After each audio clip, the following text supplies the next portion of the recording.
grenades flying just below this bridge, he and the cameraman were forced to lie on the concrete. Es un enfrentamiento entre fuerzas federales y delincuencia organizada. Gun battles like this have become almost daily affairs in Mexico, as heavily armed drug cartels fight each other and the government over billion-dollar trafficking routes to the United States. Mexican networks and newspapers have to make some tough choices on this drug war. They have to decide how to tell the story, how much blood and guts to show the public, and how to protect themselves. Milenio, a serious-minded 24-hour cable news channel available to some 3 million families nationally, has broadcast some of the most extensive coverage. It has put out rapid and graphic reports of massacres, mass graves and car bombs. News director Ciro Gómez Leiva says viewers remain very interested in the story. La historia que está viviendo el país en los últimos años, en los últimos 4 o 5 años, sea quizá la gran historia del último siglo. Difícilmente un momento ha sido tan complicado, tan conflictivo, tan sangriento, tan doloroso y tan peligroso como el que vive el país en los últimos 3 o 4 años. Over-the-air channels, whose biggest news shows have some 2 million viewers, have also made the drug war the top story. All networks have paid a big cost for their coverage. En los últimos 14 meses nos mataron a un reportero, nos levantaron a un reportero y a un camarógrafo, los golpearon y los soltaron a las 3 horas y nos secuestraron durante una semana y tomaron como rehén a un reportero, ¿no? Entonces yo no puedo, frente a esos hechos, como responsable de Milenio Televisión, yo no puedo decir no pasa nada. Se habla de autocensura, sí. Donde levantaron a nuestros reporteros no hemos vuelto a enviar a un enviado especial. No lo hemos vuelto a hacer y probablemente no lo vamos a hacer en mucho tiempo. ¿Quién soy yo para tomar la decisión de estar mandando reporteros a correr esos riesgos extraordinarios? Esto es una guerra. During the kidnapping, gangsters forced the channel to show homemade videos in which they tortured police officers. Federal agents eventually freed the abducted journalists, shooting one of the kidnappers in the leg. Following that, Mexican journalists marched to government offices protesting the violence. These photos are of media workers who have been murdered. In total, more than 30 Mexican journalists have lost their lives since President Felipe Calderón came to power in 2006 and declared a war on drug cartels.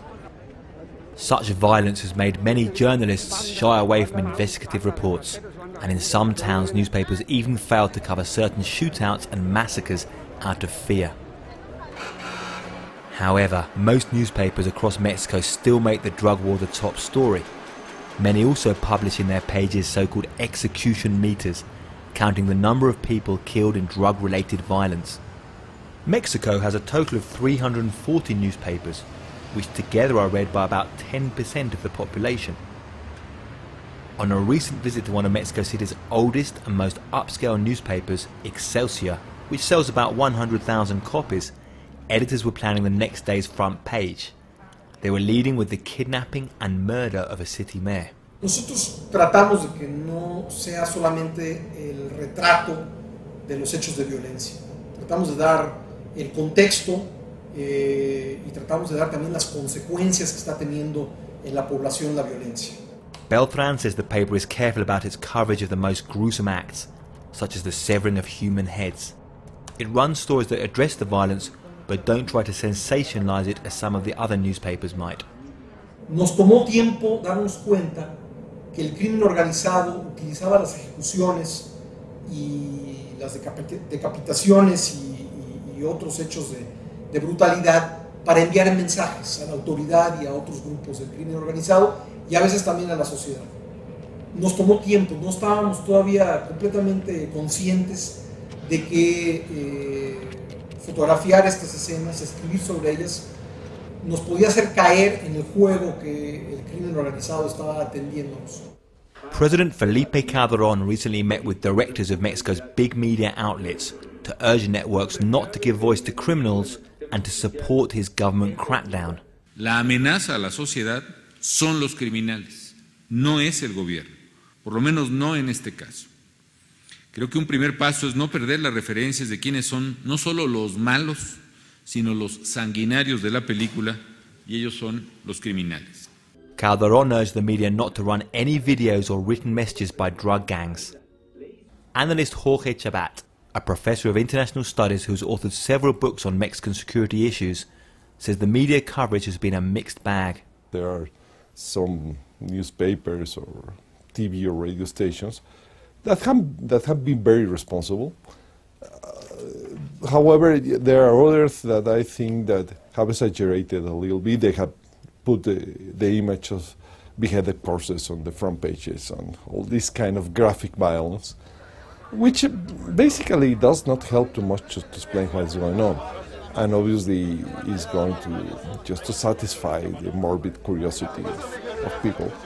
The criminals make all this graphic violence obviously in order to impact the public opinion, and the more attention you give to these incidents and to this violence, well, the happier the criminals will be, you know.